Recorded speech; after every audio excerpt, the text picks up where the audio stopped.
Friday Night Racing on Off the Ball. Brought to you by Horse Racing Ireland. Love every racing moment. Visit hri.ie. All right, let's do this. Welcome along to Friday Night Racing on Off the Ball, brought to you by Horse Racing Ireland. Love every racing moment. Visit hri.ie, and the hashtag is every racing moment. The Twitter account is @HRI Racing. Every Friday afternoon, we're here live, bang on 3 o'clock on all of our social channels and on the OTB Sports app. With some of the best guests in racing, looking back and looking forward to the weekend's events and looking back on some of the best stuff that's happened over the last while. Johnny Ward is with us every Friday. Johnny, good afternoon to you. How are you?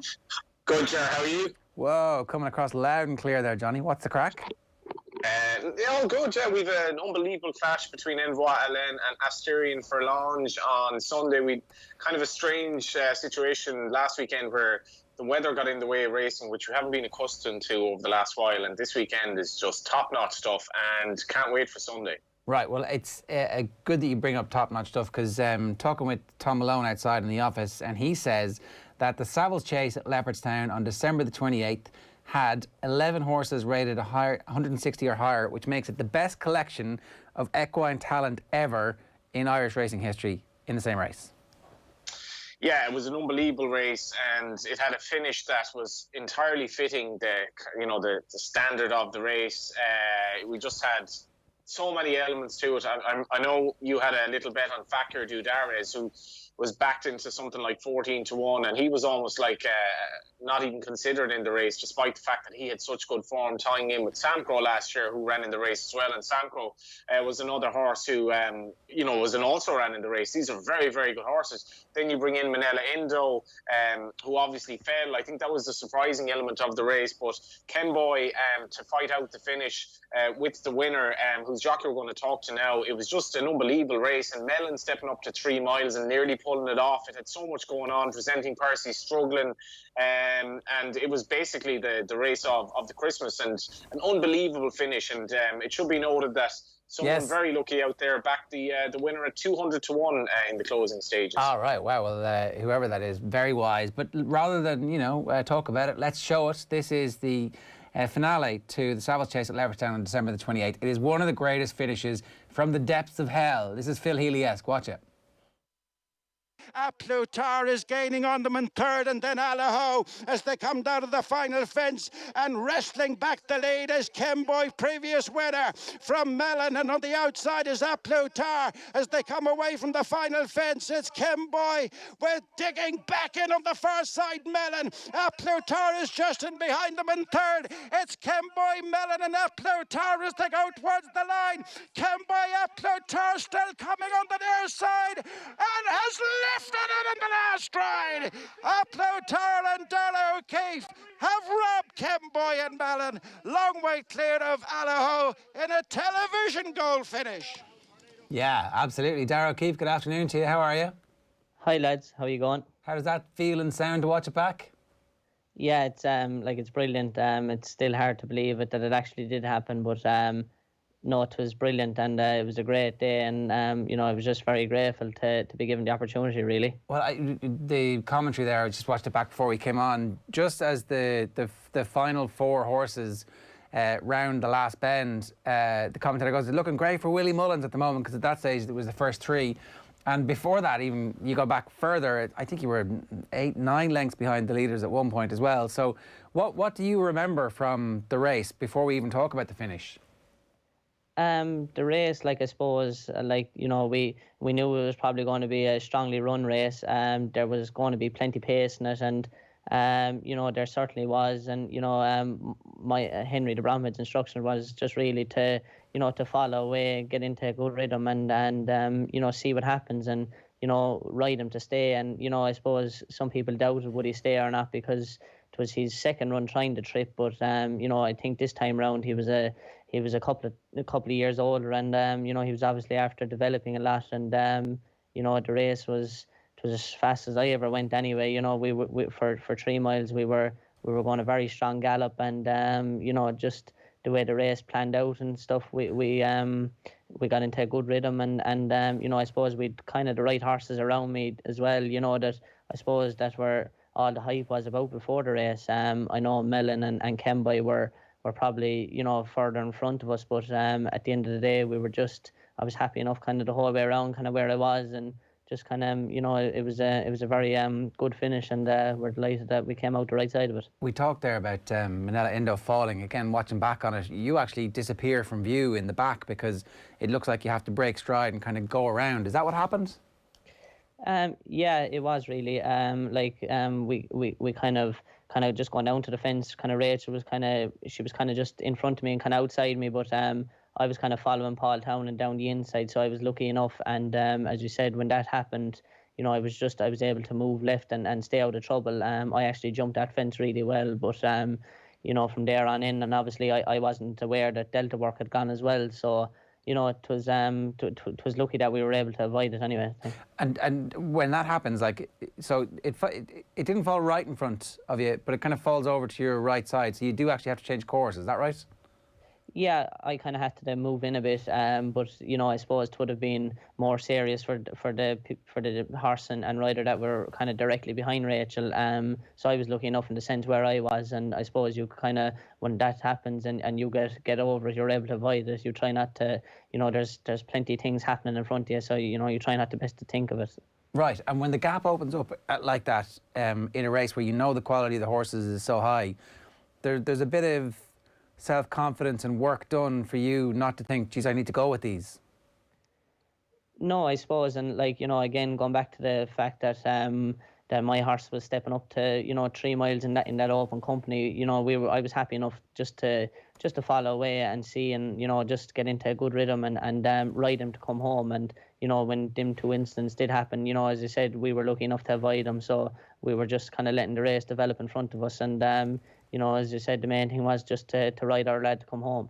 Okay, and so, as I said, from the depths of hell is that famous footage of Ireland's fastest woman, Phil Healy, in a college's race where she comes from nowhere.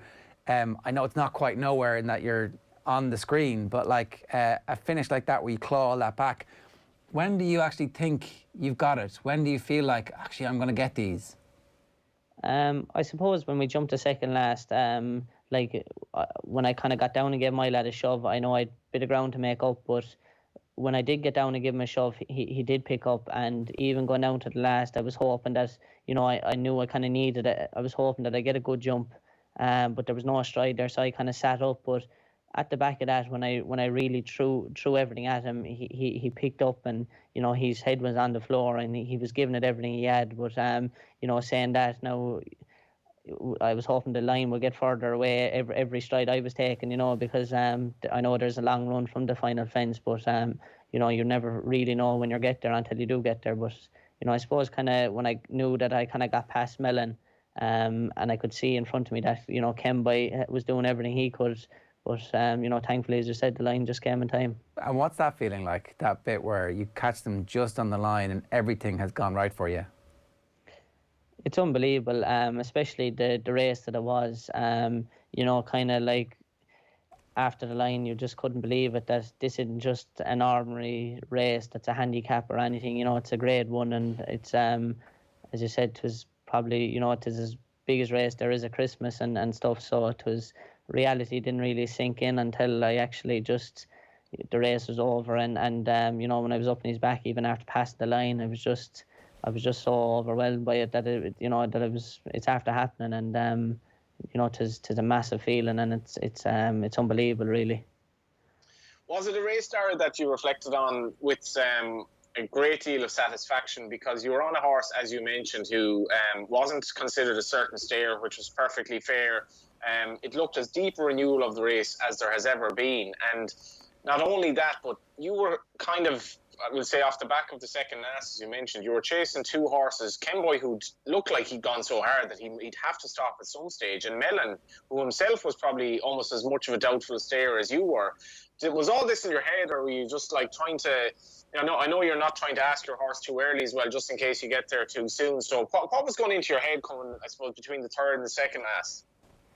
Like I jumped the third last really well, and I could see like Paul Townend was kind of in front of me, and you know, like the 2 Mellon and Kemby, like they did get away from us a bit, but I suppose kind of Mellon he didn't get a fluency jump at the second last. Kemboy probably jumped it better than he did, so that probably slowed him a bit down, and I had winged the second last. But at the same time, I think that if I didn't jump the second last the way I did, you know, I don't know if we'd have got to the line in time, but as we jumped the second last, and kind of when I kind of got past Paul Town, and I knew that he didn't look like he'd any more to offer, so I knew that obviously the danger was definitely going to be in front of me.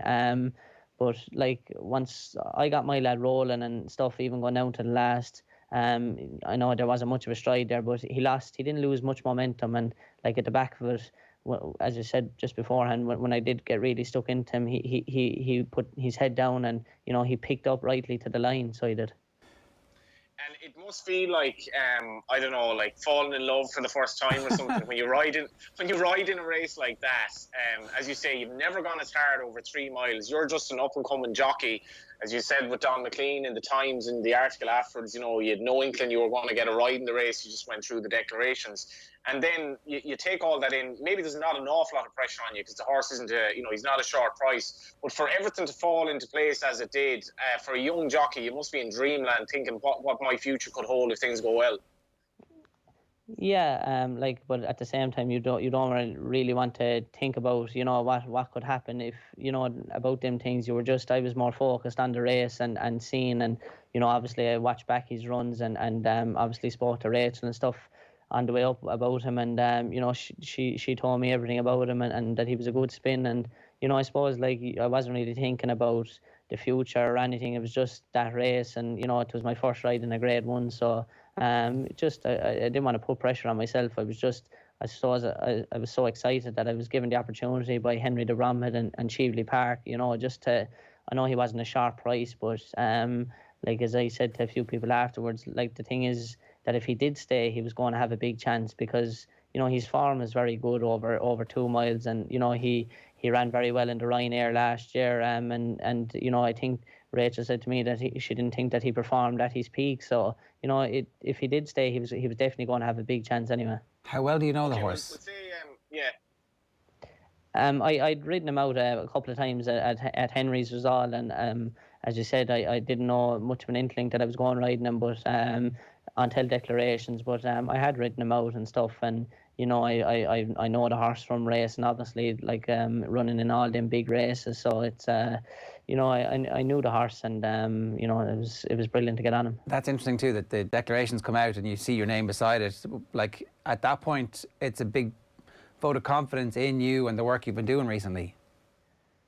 Yes, and I suppose like it's just again, it's going back to, you know, have like obviously Henry and Cheveley Park having the confidence to put me up in, like, because I hadn't ridden in a Grade 1 before, and you know, like on a Plutard, as we said, I know the questions were going to be asked about whether he stayed or not, but he was still a very high class horse, and you know, it was an unreal feeling, really. I remember looking down at declaration on Saturday to see how many rides I had, and then we came on to the Savage Chase, and I see myself down for a Plutard. It was just unbelievable to see my name down beside him, you know. Yeah, it's funny that they didn't actually chat to you beforehand and say, here, listen, we're putting you on this. Yeah, I suppose, but like you know, I suppose, you know, it was a good surprise to get, and I suppose they didn't want to be, you know, putting a lot of pressure on or anything like that. They were just going to let it happen and see.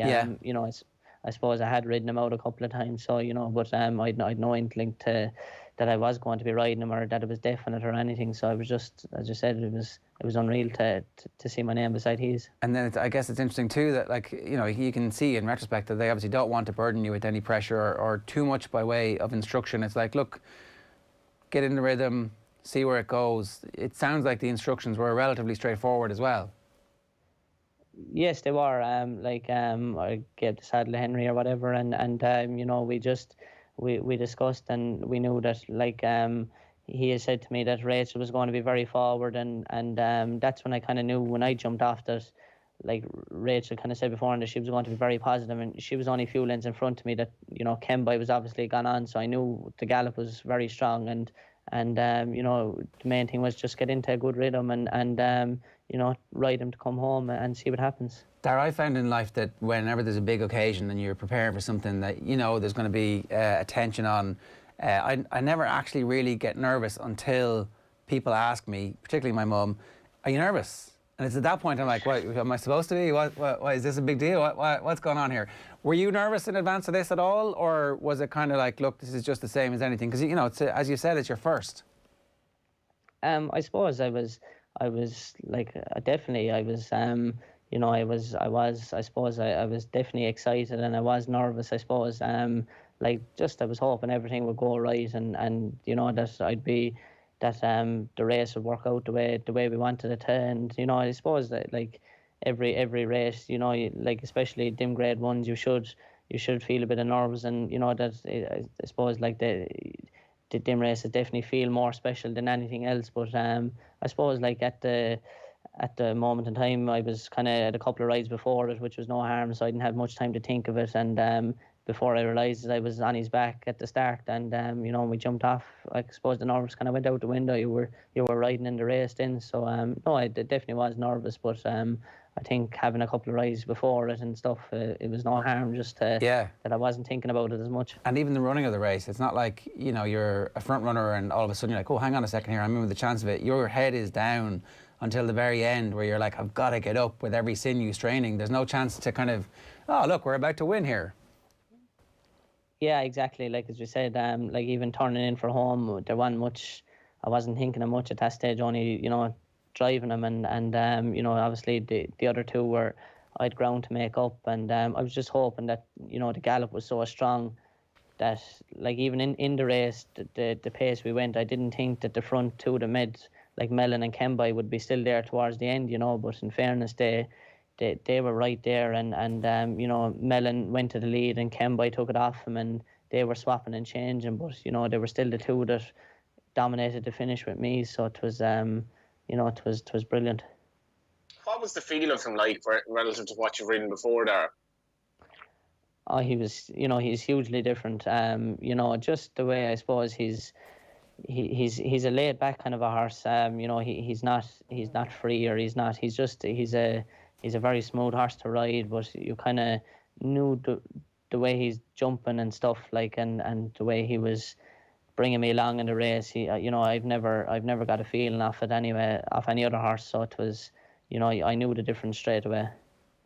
I suppose maybe I didn't phrase the question the way I wanted to earlier. Just in terms of after the race, and taking in the achievement that has happened, and like, let's be honest, this is a game changer. You're riding a Grade 1, and the race that took everyone's breath away over the Christmas, and I'm not sure if anything could have gone better for you in the race, just the way you performed. Is it about kind of staying grounded now? I know you've had Gary Cribben on before, your agent, and I imagine he's a very good guide for you, but you've come an awful long way in a short space of time, and I guess problem now is that you can start thinking that this is easy when obviously it isn't. Oh yeah, for sure. But I suppose I kind of know since I kind of, when I had my claim, I was flying, but when I kind of lost it, things slowed down very quickly. But I suppose that was a good indicator to what the game is really about.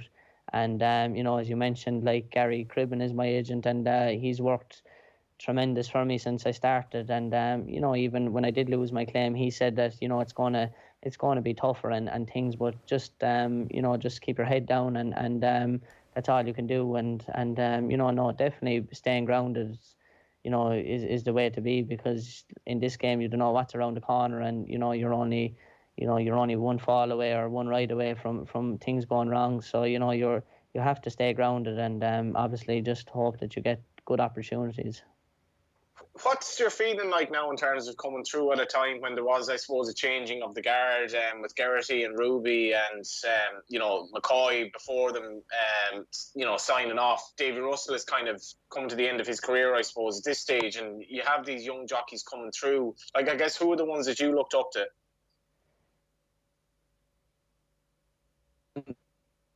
Geraghty was, I used to love watching him as a child, and obviously AP McCoy, they were the two that I just really looked up to. And obviously you had Ruby as well, his all them top lads you just love watching around Cheltenham and everywhere really. But they were just wonderful jockeys growing up as a kid, watching, winning all the big races. But there was loads of jockeys, and I suppose Tony McCoy, obviously the way he was obviously champion jockey on multiple occasions, just seeing that growing up and the dedication and the commitment he had, and how hungry he was, I suppose they were the kind of fellas everyone really was who I looked up to. They're all different styles. They're all slightly different styles, and they're all kind of different characters as well. Do you try and take a little bit as an up-and-comer from what they've all done? Do you listen to what they say and kind of take a little bit from it, or is there any of them as individuals who you kind of think that's the career path that I'd like to follow? I suppose really it depends. I suppose it depends kind of where the opportunities unfold for you. I suppose when you look at AP Mackay, he was in England kind of, and he was 20 times champion jockey, and then you would, Ruby and Barry that were obviously champion as well, but they kind of, they were swapping and changing between Ireland or England, riding the best here and the best in England. So I suppose it's really where your opportunities are. But it was brilliant to see them lads coming up, and I tried to take a bit from what they did and what the way they rode and how they went about things, I suppose. You are from a place that is absolutely, and it's kind of almost excused upon, steeped in national hunt history.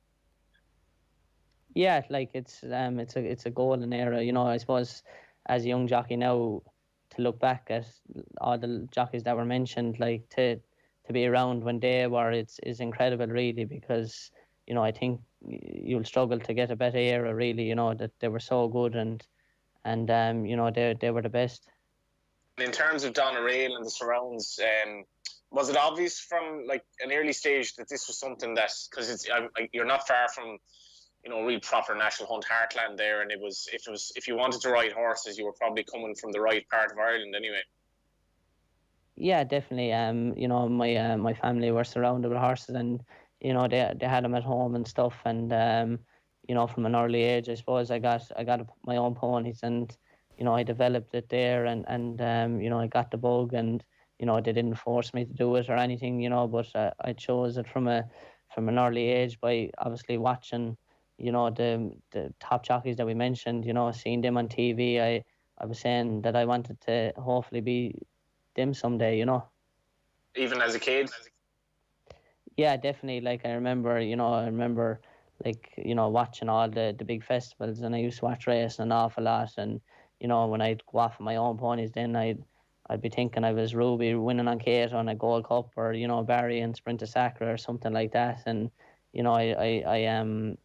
I got a great kick out of that watching them, and it's brilliant now to have hopefully a career of being a jockey.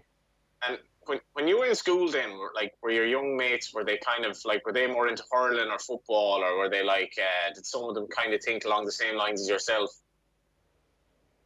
Yeah, I suppose my friends, I had a lot of friends with playing hurling and football, and I played a lot of it myself, and it was something that I really, really enjoyed. And I suppose my friends, they would have always been talking about the All-Ireland or the Munster for finals and stuff like that, and that I suppose I was going pony racing at the weekends, and they were probably going playing matches for Cork or Avondhu or something like that. So I suppose we'd kind of different lifestyles really, but in fairness, I had friends that took great sport and come and watching me racing, and that had no involvement in horses, but they really enjoyed watching me. That I suppose that they thought of it that this is his lifestyle, so they like taking part and watching me. So were you a good pony racer at that stage? Were you winning races?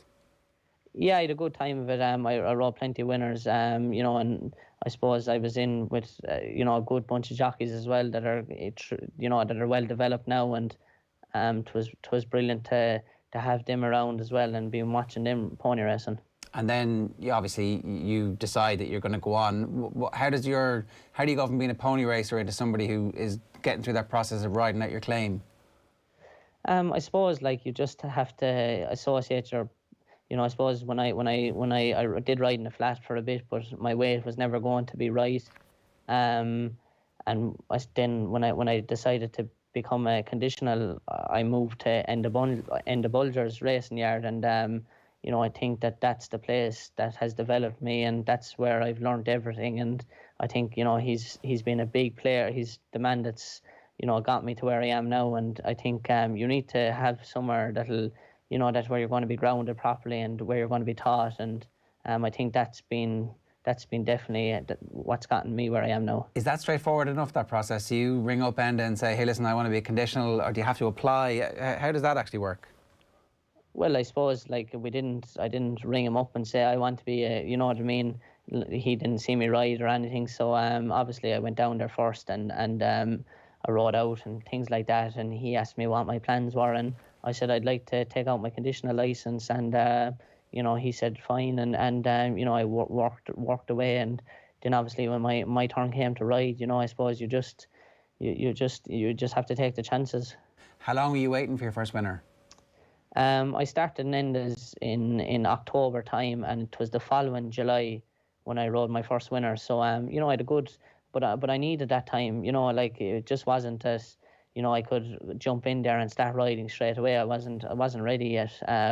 So I think that's why Endes was so good, that when I went there, I'd loads of time to do the schooling, and you know, he's just a master of doing things with you that will improve your riding. And you know, it's not just about riding horses. It's, you know, you get to learn how to look after them properly, and you know, the grounding there is just it's I don't think there's anywhere like it, really. So that's interesting. You arrive, and obviously you're excited because this is, you know, the start of your dream coming true, where you're going to get to be a jockey. And I presume there's a little bit of you that wants to get out there straight away and prove what you can do, while at the same time you need to be humble enough to go, actually, you know what, I probably need to learn a bit here.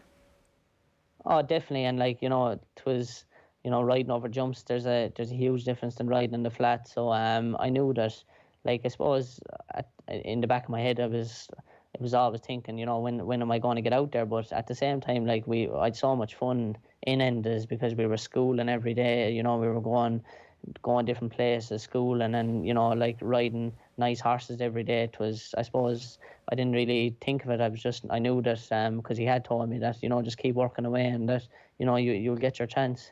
And I think you're only 18 when you have your first winner, and it's in Killarney, is that right? Killarney, yeah. It was my first winner, William de Burley.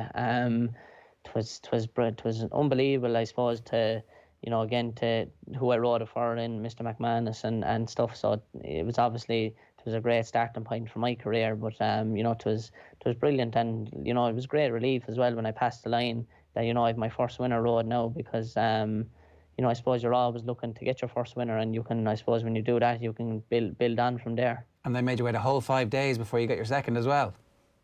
Yeah, the following 5 days I rode William de Burley in Tipperary in a conditional chase, and he won again. And I think a day or two after that was my first it was my kind of first outside ride after riding them winners. I'd another winner, so that was a great start. But you know, definitely I think to get out there, it was a huge help having, you know, the green and gold hoops on and stuff, and you know, having Enda, you know, when I suppose when people see that you're riding for Enda, you know, he's a real horseman and stuff, so that was a huge help as well. I'm sure. Can you talk to us a little bit about that? Because I kind of haven't really heard too many people talk about the colours. Are obviously, when you're a kid and you're pretending to be Ruby on Cotto, or Barry Garrity winning something in particular, Barry Garrity who's won so many in those green and gold, when you put them on, is there kind of do you feel a little bit like it's a superhero? Oh, for sure. Like, you know, like them colours are known everywhere. And like, you know, I think anyone like has no involvement in race and would recognise them colours. You know, if they were looking at Grand Nationals or something, or even racing every day, them colours are out, and you know, it's brilliant to wear them, you know. And I think anyone that does, you know, you should be definitely proud, because, you know, like they're so well respected and stuff, and you know, you know, anyone that, as you said, watching race, and you know, they'll very easily know who owns them colours and stuff. So definitely as a jockey, and especially for me, when I rode my first winner in them, it was great that, you know, that it was going to be highlighted that I was after riding my first winner in them colours as well. Yeah, no doubt. And then the difference between winning your first Grade 1 and winning your first race, is the emotion the same? Is it completely different because you've kind of been on such a journey to get to this point, or what are they like? I suppose my first winner, it was that was an unbelievable day.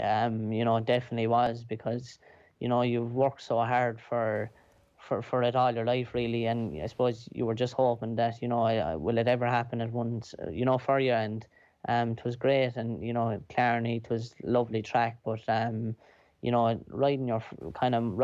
my first grade one winner, it was just unbelievable, because, I suppose that's, as a jockey growing up, your dream is to ride in them races and stuff. So definitely the grade one is probably up a notch from riding my first winner. But at the same time, two of them meant so much to me. You've obviously had great success. I think you set a record in terms of the number of winners for a conditional jockey, I think, beating Jack Kennedy's total as well. So there's a hot start for you, which is great. But you said there that even your agent had said to you, look, once you ride out your claim, there's going to be a little bit of a lag here, and you need to be prepared for that. Was there any bits that you were kind of doubting yourself along the way, or is that like, actually, you know what, I'm supposed to be here, I'm on track, don't worry? No, really. I suppose, when you have your claim, I suppose your ambition is to ride it out. So, when I'd ridden it out, things definitely slowed down. They did, but at the same time, I was still riding.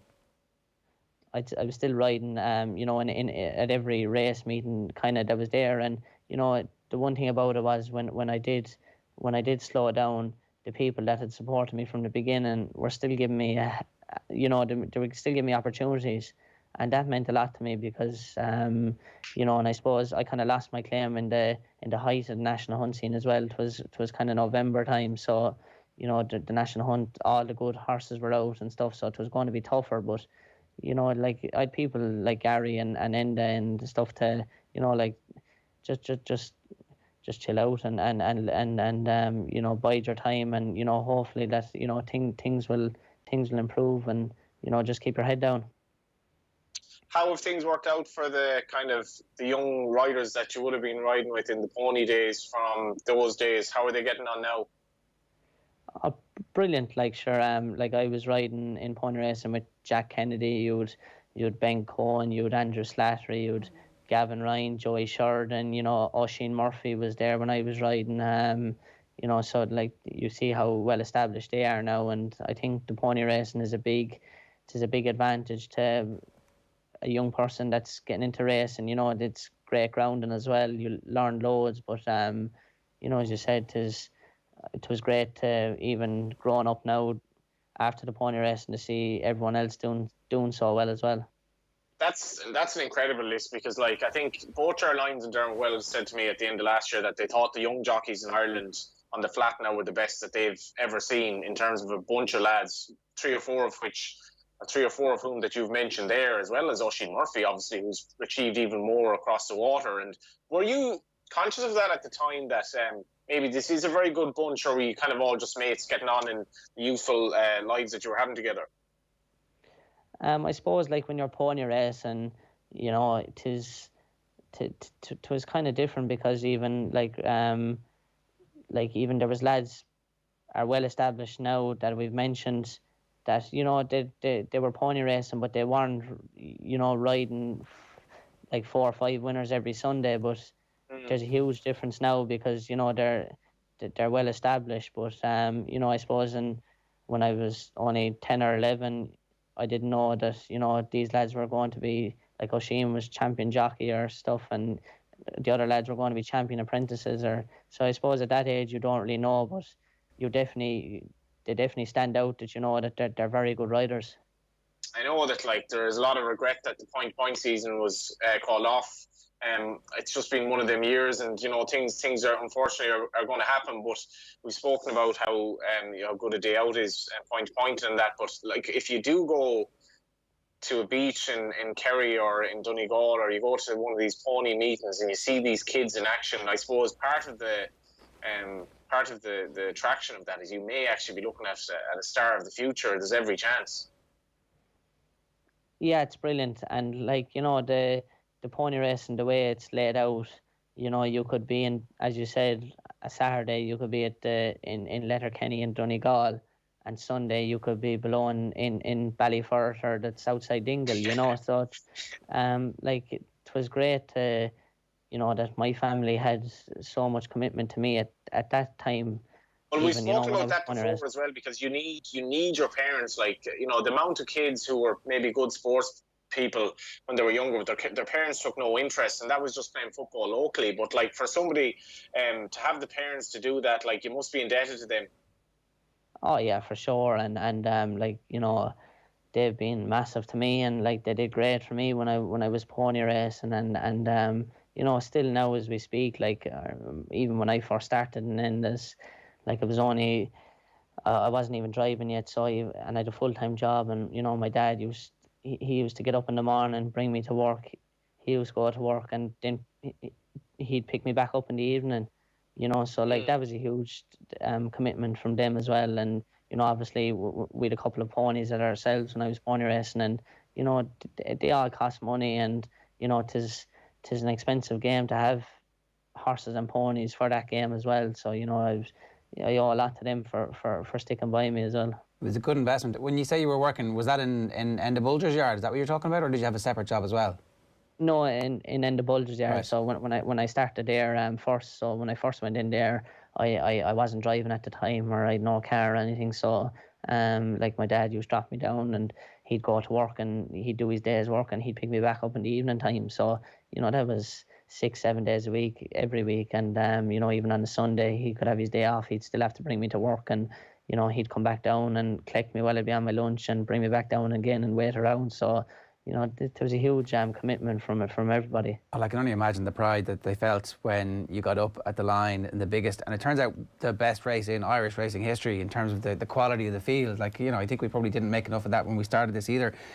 How did the connection with Henry's Yard come about?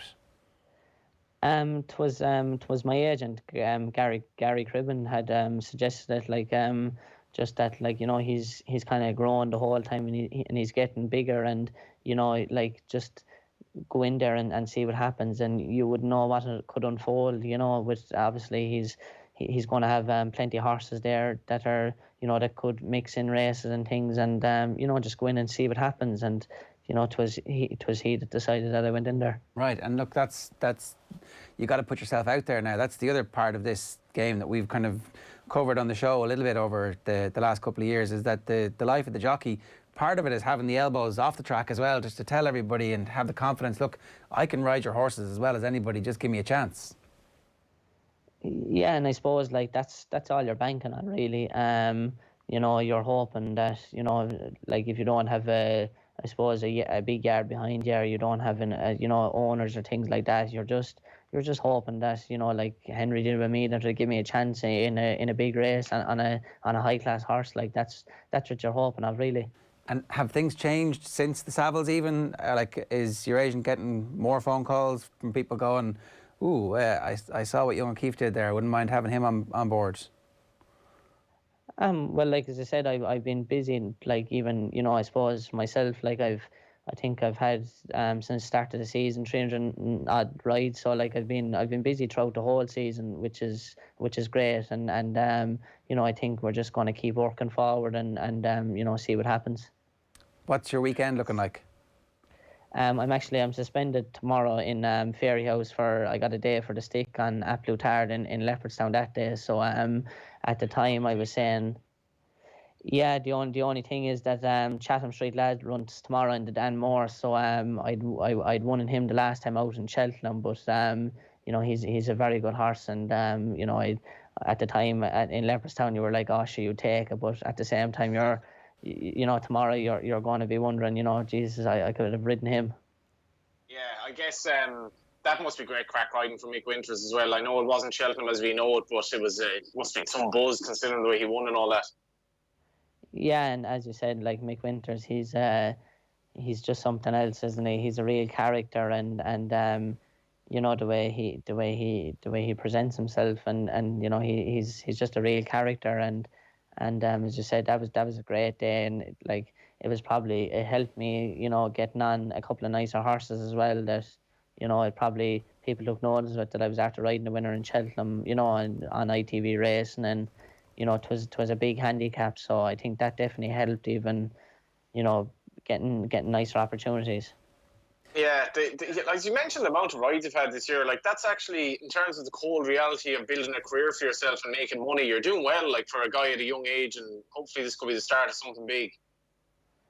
Yeah, exactly. Like I was, I didn't know what to expect really. I suppose because with the COVID and things, I didn't know. But Gary had said to me last year that even like before the national hunt came back, he got me loads of rides in the flat, and when the jumping came back, I suppose I'd great trainers. I've that had supported me when I was claiming, that had run loads of runners, and they gave me rides. So I'm very grateful to all of them.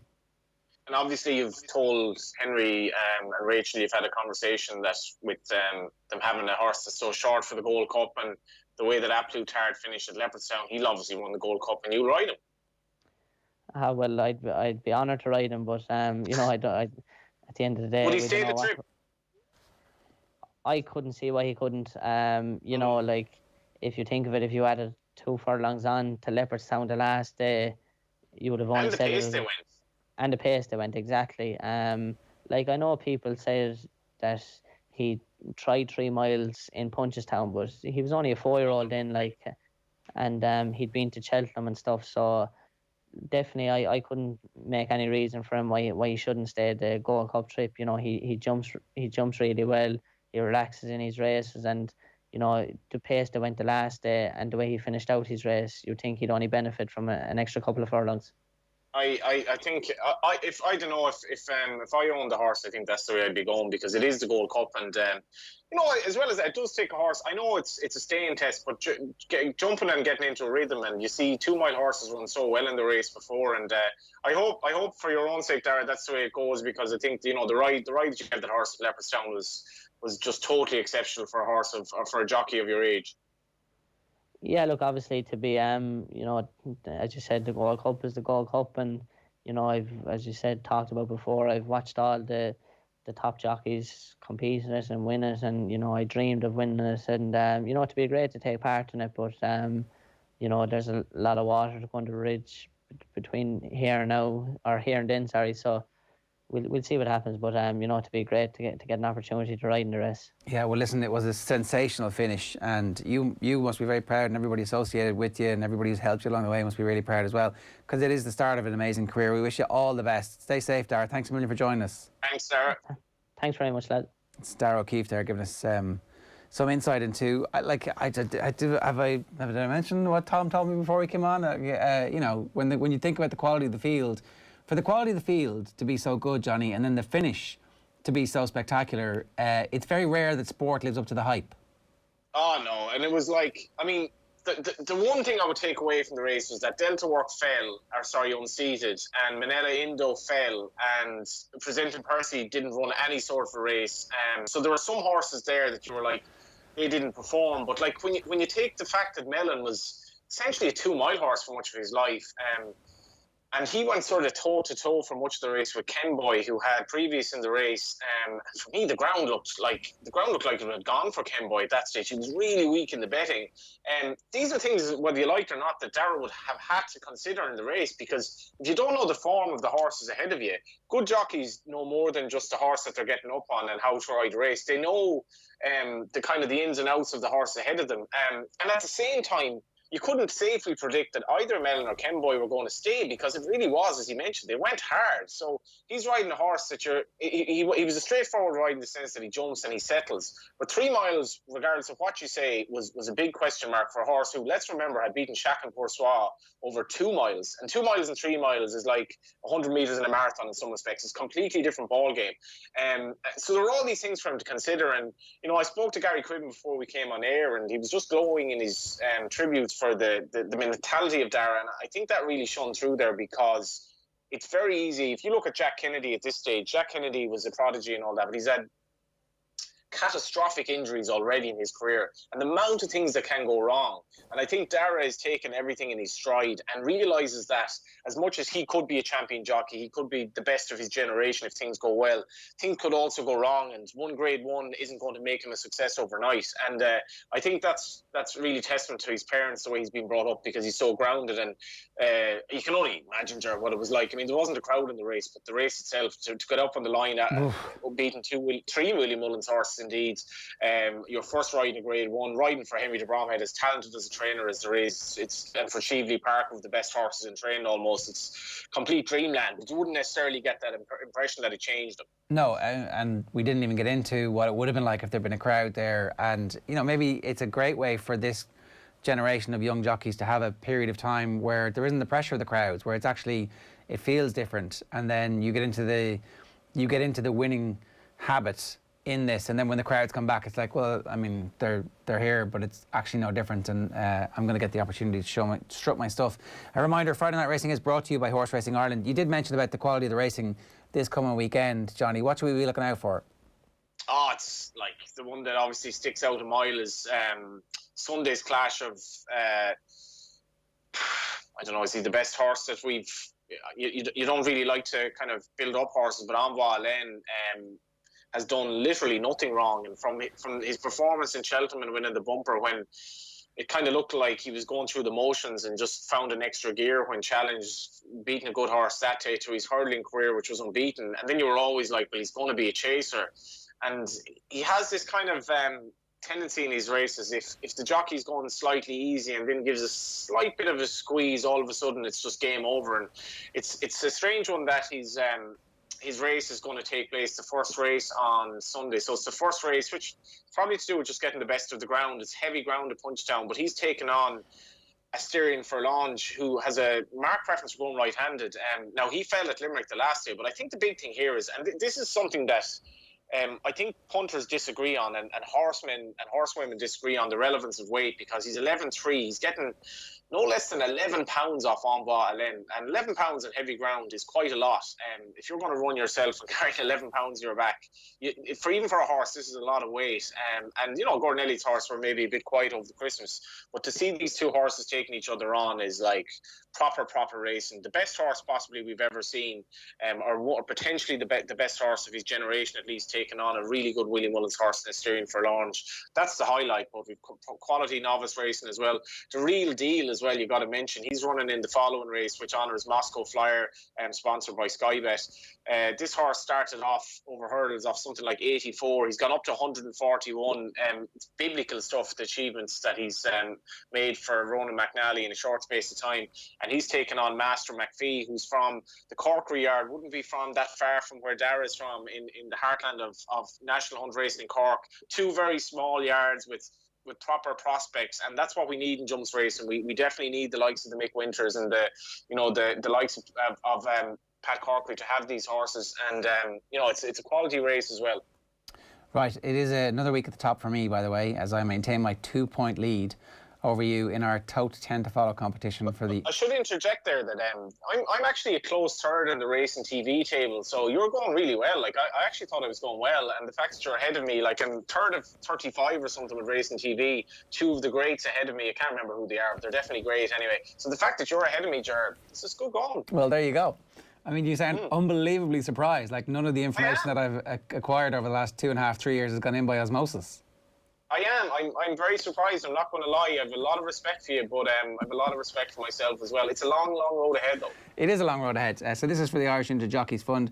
With the Grade 1 entries coming out for the Dublin Racing Festival, the bonus points races, the Chanel Pharma Irish Champion Hurdle and the Paddy Power Irish Gold Cup, they may play a big role in our two-man race. Visit tote.ie for the tote price guarantee on all Irish and UK racing. Right, anything else that you want to wrap up with ahead of the weekend? I guess just to mention, a jockey, Colin O'Donoghue, who's gone through a very tough time over the last couple of years, and it looks like he's retired now, but his good name was definitely exonerated during the week. I think it's been very tough and called. Colin's a top jockey, and I'm sure everyone has read in the papers what happened, but I'd just like to mention him because he's gone completely off the radar over the last couple of years. I was talking today, he said he's gotten on with other things in life, and he's quite young actually, Ger, in terms of, I think he's 40 odd, so in terms of being a national jockey, I wouldn't rule out his return. And I suppose other things in the news, Willie Mullins talking about a potential VAT issue as well with horses going over. So Brexit is becoming an issue. And I should mention as well, the racing at Fairyhouse tomorrow features the Dan Moore, which Darragh would have been riding in on Nick Winter's horse, Chatham Street Lads. That's at 2:15, honours Dan and Joan Moore. And it's a seriously good renewal with JP McManus having some very good horses. JP has had real personal tragedy himself of late. He's in our thoughts. He has Entucas and Front View and Top Moon. And the shunter for Paul Byrne and Emmett Mullins, who won at Cheltenham last time, he's been an amazing bit of improvement. So it's a great weekend's racing, and I think at a tough time for everyone, those of us who are healthy and are able to enjoy our sport, I think we're very privileged at the moment. It's a proper 2 days of racing. All right, Johnny, good stuff. That's this week's edition of Friday Night Racing. We obviously broadcast live every Friday afternoon on all the OTB social channels. So that's on YouTube, on Facebook, on Periscope. And the best place to get us these days is on the OTB Sports app. And then if you miss that, you can always catch us on the radio at 8 o'clock every Friday evening on Off the Ball on News Talk. Friday Night Racing on Off the Ball is brought to you by Horse Racing Ireland. Love every racing moment. Visit hri.ie. We'll see you next week. Friday Night Racing on Off the Ball. Brought to you by Horse Racing Ireland. Love every racing moment. Visit hri.ie.